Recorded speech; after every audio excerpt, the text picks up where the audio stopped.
Halo Sobat Perairan, kali ini kami akan memperkenalkan salah satu mamalia laut dari golongan Cetacea yaitu paus.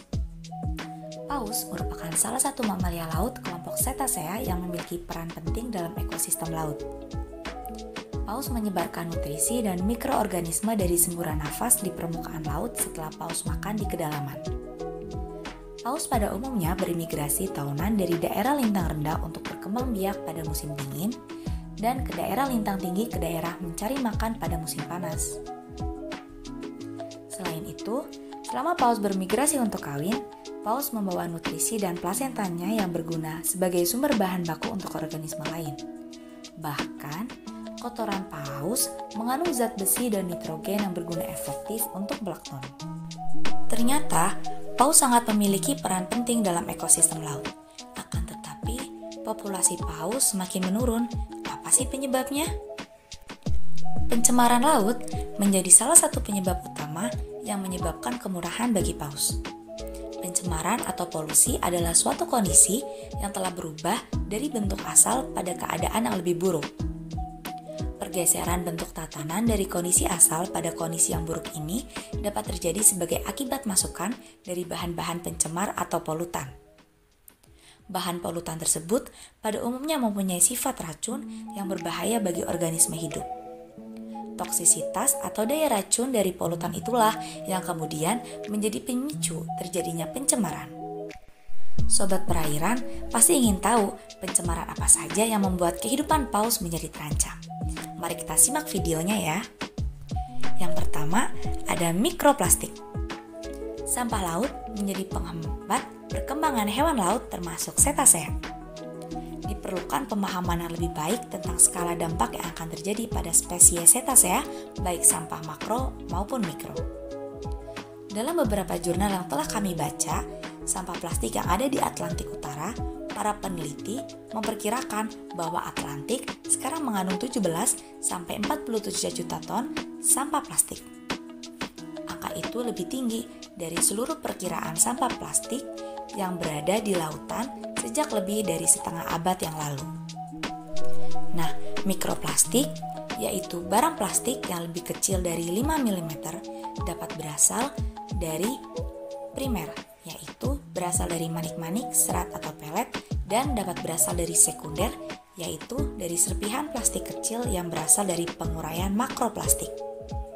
Karena ukurannya yang kecil, mereka mudah dicerna oleh organisme air yang kecil, misalnya zooplankton. Mikroplastik dapat masuk ke paus karena dimakan terlebih dahulu oleh zooplankton dan sesuai dengan rantai makanan sampai pada ke konsumen tingkat tinggi. Paus bungkuk mengkonsumsi jauh lebih tinggi asupan mikroplastik dibandingkan dengan paus sirip. Meskipun asupan harian krill oleh paus bungkuk lebih rendah, mungkin karena kandungan krill Pasifik Utara lebih besar jumlah plastik dari krill utara. Hal ini juga berkaitan dengan tempat migrasi dari dua spesies paus tersebut. Yang kedua, ada merkuri. Merkuri anorganik dalam sistem kelautan dapat diubah menjadi metil merkuri oleh bakteri, yang kemudian dapat terakumulasi secara hayati pada hewan dan memperbesar secara hayati pada hewan dan memperbesar secara biologis rantai makanan. Tingkat trofik yang lebih tinggi organisme umumnya akan memiliki beban tubuh metil merkuri lebih tinggi daripada spesies yang mengkonsumsi lebih rendah organisme tingkat trofik dengan banyak spesies yang mengkonsumsi lebih rendah organisme tingkat trofik. Paus balin makan relatif lebih rendah pada skala trofik, dengan banyak spesies makan zooplankton dan ikan kawanan kecil. Paus bungkuk memakan makanan bervariasi yang terdiri dari krill dan berbagai ikan gerombolan seperti ikan teri. Namun, umur panjang paus bungkuk yang dapat mencapai lebih dari 90 tahun dapat mengakibatkan tubuhnya menumpuk kontaminan yang lebih tinggi melalui bioakumulasi. Total merkuri terdeteksi di semua sampel sepanjang pelat balin untuk 3 paus bungkuk yang menunjukkan bahwa jenis kontaminan merkuri dapat dengan mudah untuk masuk ke dalam tubuh paus. Yang ketiga adalah polusi suara.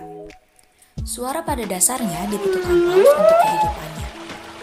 Paus menggunakan mengeluarkan suara untuk berkomunikasi. Selain berkomunikasi, suara juga dibutuhkan paus pada saat berkembang biak. Paus jantan akan mengeluarkan suara supaya menarik perhatian dari paus betina. Fungsi suara yang satu ini sangat dibutuhkan untuk melestarikan paus supaya tidak punah. Suara juga digunakan paus untuk mendeteksi objek untuk berburu mangsanya. Paus sendiri dapat menerima suara dengan besar 7 Hz hingga 35 Hz. Sedangkan suara antropogenik yang dihasilkan sebesar di atas 50 desibel. Untuk paus yang mendiami perairan dalam, seperti paus berparuh, suara keras tersebut dapat menyebabkan paus panik dan melarikan diri dan bergegas ke permukaan untuk bernafas.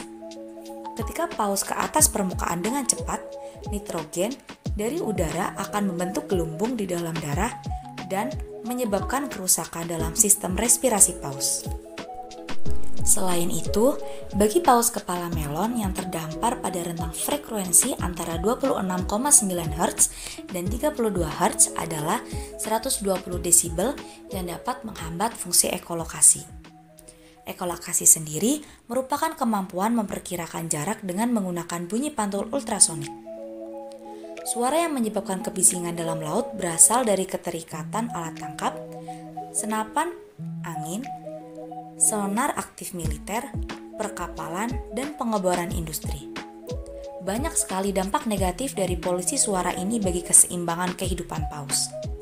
Dampak negatifnya antara lain keberhasilan perkembangbiakan paus yang sudah mendekati kepunahan akan menurun, efek perilaku dalam bermigrasi, efek pendengaran, dan efek komunikasi menjadi tidak stabil. Nah, bagaimana Sobat Perairan? Sekarang kita sudah mengetahui apa saja pencemaran atau polusi yang menyebabkan paus merasa terganggu hingga menimbulkan stres lalu mati.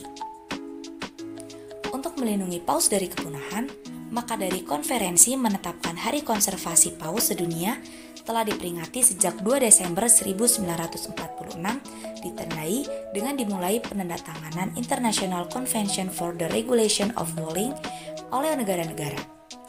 Selain itu, kita juga bisa membantu melindungi paus dari kepunahan dengan tidak membuang sampah plastik ke perairan dan tidak membuang limbah industri secara langsung ke laut. Oke, Sobat Perairan. Mungkin sekian dulu video dari kami dan sampai jumpa di lain kesempatan. Dah.